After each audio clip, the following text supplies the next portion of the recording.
Hello guys, the learning page চ্যানেলে তোমাদের সবাইকে জানাই স্বাগত। আজ আমি তোমাদের অষ্টম শ্রেণীর গণিত বইয়ে কষি দেখো 5.1-এর অঙ্ক তোমাদের দেব। আগের ভিডিওতে আমি তোমাদের বাকি অঙ্কগুলো করিয়ে দিয়েছি, তোমরা আশা করি দেখে নিয়েছো, আর যারা না দেখবে তারা দেখে নেবে। আর তোমাদের আজকে আমি 5.1-এর অঙ্কগুলো করেছি। এখানে দেখো খুব ছোট একটা অধ্যায়, যেখানে তোমাদের 1 থেকে 7-এর অঙ্ক আছে, খুব ছোট ছোট করে দেওয়া আছে। কোনো দেখো অঙ্কগুলোর ঘনপূর্ণ সংখ্যা আমাদের বার করতে বলেছে, আবার কিছু অঙ্ক গুণ করে তার গুণফল ঘনত্ব বার করতে বলেছে। ধনাত্মক সংখ্যা আর মৌলিক বিশ্লেষণ ঘনমূলক যেগুলো আছে সেগুলো তোমাদের দেখানো আছে। খুব ছোটোভাবে তোমাদের করিয়ে দিয়েছি, তোমরা সবাই দেখে নেবে আর কমেন্ট করে জানাবে কেমন হয়েছে।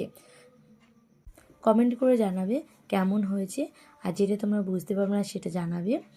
আর তোমরা এই অঙ্কটা দেখে নেবে। পরের দিন আমি তোমাদের অন্য কোনো ভিডিও নিয়ে চলে আসব। আজ তোমাদের এই পর্যন্ত। যদি তোমাদের ভিডিওটা ভালো লেগে থাকে একটা সাবস্ক্রাইব, লাইক, কমেন্ট করবে।